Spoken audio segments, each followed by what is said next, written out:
I'm George. I go to Archbishop May High School, and I'm a rising senior. My starter project was a laser target, but unfortunately I left it at home.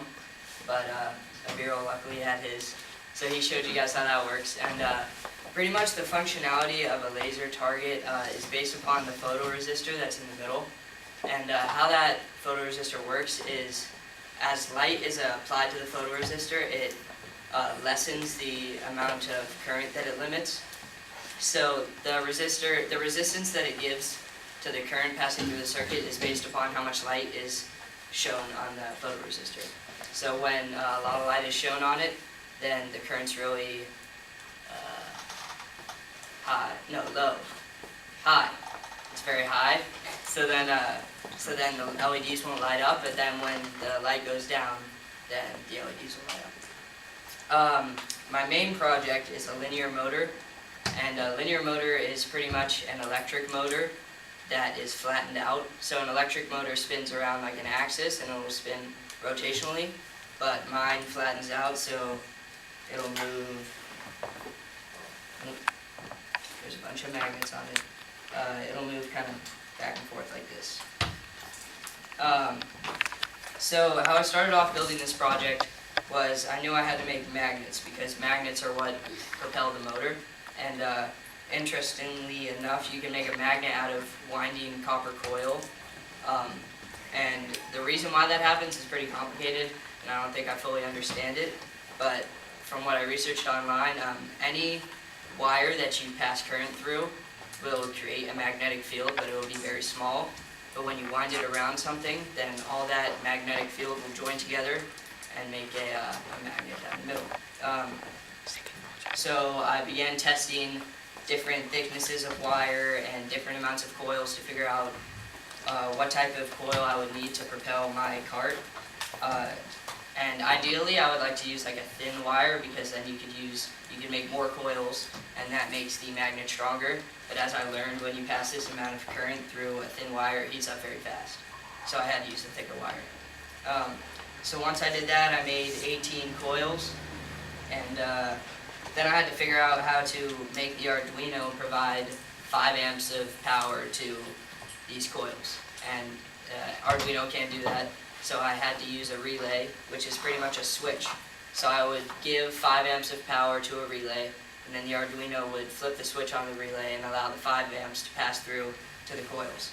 And that was really challenging because I'd never used an Arduino or relays, so that was all new to me. And there were lots of problems that came out with that, but I eventually figured it out. And actually, an hour before the class today ended, all of my relays broke because I passed too much current through them.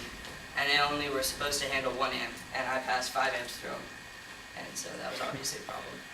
So I got new ones just like 4 hours ago or so, and quickly tried to put it together, and it doesn't fully work. But I'll show you how much it does work. This is going to take a while, so you guys can talk if you want.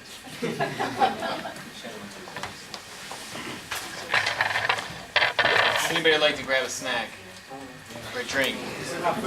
Please help yourself. So what happens is these magnets on the bottom of the track will either push or pull the cart to make it move this way.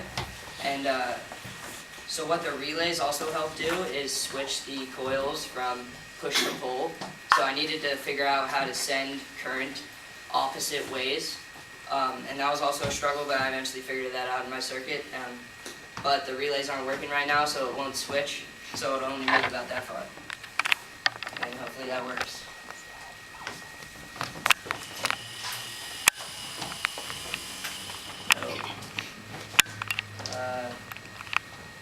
So somewhere here there's a wire that's not connected, and there's like a billion wires. So it might not end up working, and you probably won't be able to see it.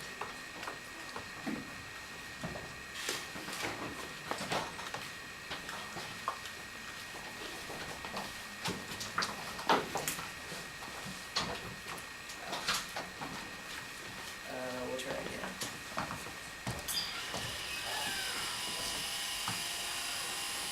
Yeah, I don't think it's going to work, but that's pretty much it, I guess. Any questions? Yeah? The permanent magnets are on the card, but You can't put them on the track? I could have put the permanent magnets on the track and put this on the changeable magnets on the cart. But I thought about that, and it would make the cart really heavy because I need to put like the Arduino and all the circuitry on the cart itself. And so, you know, I ended up just doing it this way because it was more simple. Any other questions? Can you talk about the potential applications of these? Potential applications. There is an application in Hong Kong or somewhere in Asia, China. It's called the maglev train, and that's a train that levitates off the ground and uses linear induction to propel the train forward and back, and it's pretty much silent, which is pretty cool.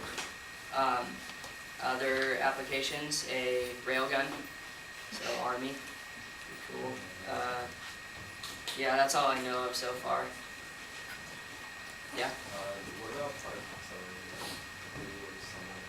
Particle accelerators? I'm not really sure. I guess it could because a particle would have a charge on it, but yeah, I don't know if I could answer that question because I don't know enough about it. Did it take a long time to wind the coils? Yes. Well, at first it did. When I had to test them all out, I would wind them by hand, and I would go out in the gym and tie one end to a pole in the gym and then sit there for 30 minutes winding it, and that got pretty tedious. So eventually I brought one of my mini lathes from home and made a jig for it, and it would just kind of coil in about 10 seconds, which was cool. Yeah. Can you talk about the different types of switching mechanisms you were thinking of using?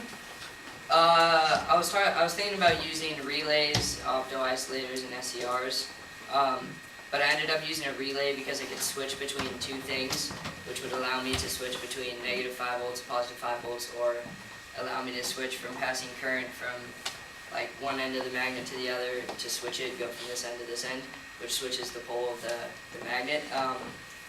And yeah, like opto-isolators wouldn't do that because they just switch it from, they'll just up the voltage. That's pretty much what I know about opto-isolators. I didn't research that much about the SCRs and opto-isolators because I knew relays could work. Yeah? So how do you plan to troubleshoot it to make it work? Well, it was working over there. Well, we moved this far. And then I plan on I'll probably use one of the potentiometers to figure out where the current's not passing through, and I'll just touch it to a bunch of different places to see where the current's ending. It should work. It should have worked over there too, but then I got an error with my code, so there's obviously a problem in my code somewhere. But I got it working with LEDs instead of magnets, so I don't know why it's changed up now. I'm using magnets, but I'm sure I'll fix it in the near future. Yeah, Michael? How do you control the switching? You said the switches, right? Yeah, that's I'm using relays to switch it. It's pretty complicated. I'd have to draw the circuit out. You want me to draw it out, or? No, how do you know when to switch? Oh, when to switch it. I figured that out by drawing all the magnets on a piece of paper. I draw like a system of like south, south, south, north, north, north, south, south, south. And I'd say, okay, if my cart was here, what would I want these magnets underneath it to be? And then when it moves to the next magnet, what would I want them to be? When it moves to the next magnet, what would I want them to be? And when I did that about 10 times, I noticed that there was a pattern and a 3-phase sequence. So that's pretty much how I figured it out. And you can just switch the magnets in the 3 phases in a certain sequence, and it'll just move it along infinitely. Yeah. How does it know when to switch? Does it have feedback? Well, right now, I'm just gonna do it like it'll move one and then delay for a couple seconds and then move the next, delay for a couple seconds. But I have an ultrasonic sensor that detects distance, so I plan on putting that at the end, and as it moves away, it'll know what sequence it should be at to propel the cart forward. Anything else?